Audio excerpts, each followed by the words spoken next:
Hey everyone! So you just read To Map a Story and created a plot diagram based off of this story. And I'm just going to review with you how I made my plot diagram on the same story and go over it with you, and you can check along with me. And you might not have exactly what I wrote down. It might be about the same, but it's probably not going to be exactly what I wrote. But this is just for you to see how I would do it. And when I'm using a story to go back and look for certain details, I like to have a highlighter to highlight important parts to help me see. So we're going to start with the exposition. And we know that this is the beginning of the story when we are introduced to the characters, the setting, things like that. So I start in the beginning, and I read the first sentence, the first couple sentences, and see if I get any of that information. So the first sentence says, on a warm night in late summer, Nate awoke to what he thought were scratching noises just above his bedroom on the roof. And there, we already have the setting, which would be the warm night in late summer. So I'm going to highlight that. And then we have one of our characters, or our character, which is Nate. So, under exposition or beside exposition, I'm going to write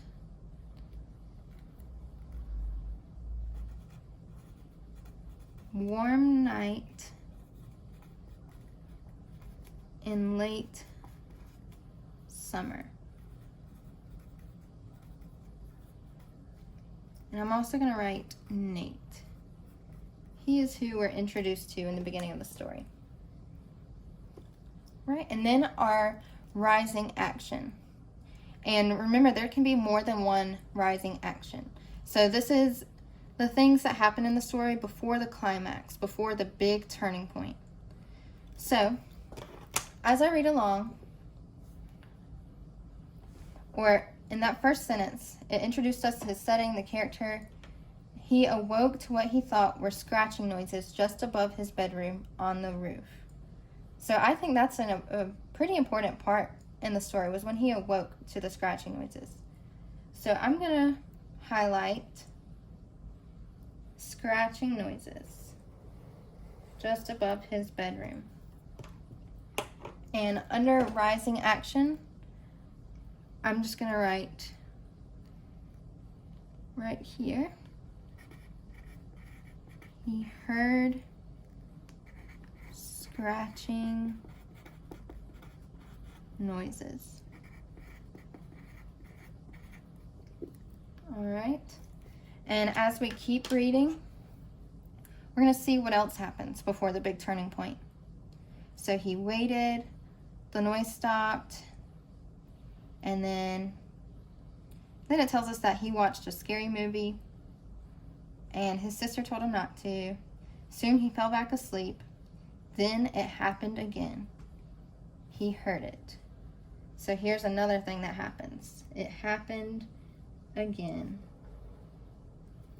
He heard the noises again. So I'm going to write that on rising action. He heard noises again. All right. So we're going to keep reading to see if there's anything else that happens before the climax, or if the big turning point is about to come up. Right? So we read that he was too embarrassed to go downstairs. He didn't want his sister to know. The scratching seemed to grow louder and louder. Nate sprang from his bed. I think that is our big turning point right there. Nate sprang from his bed. So that's after our rising actions. The big point of the story is he sprang from his bed. And that gets us wondering, what's going to happen next?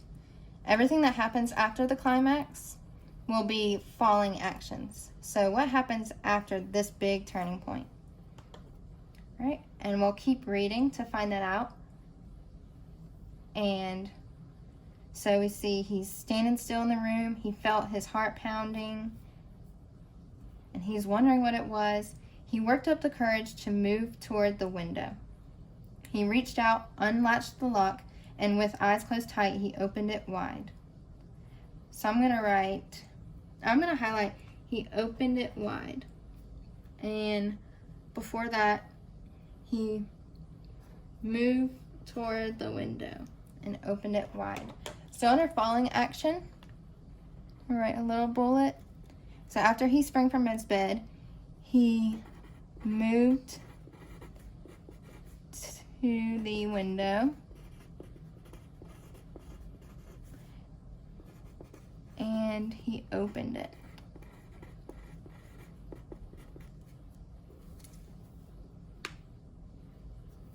Right. So now there might be something else that'll happen, or his problem might get solved, which is the resolution. The resolution, remember, is how the problem in the story is solved. So I'll go back to the story.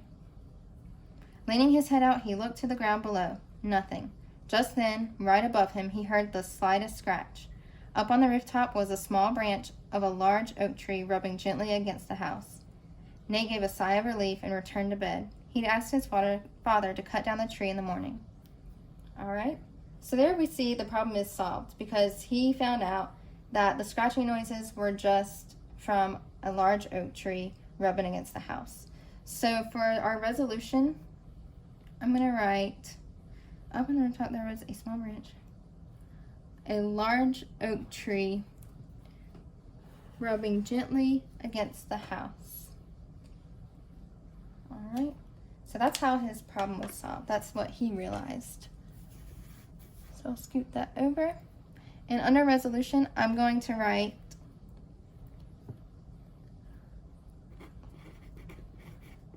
large tree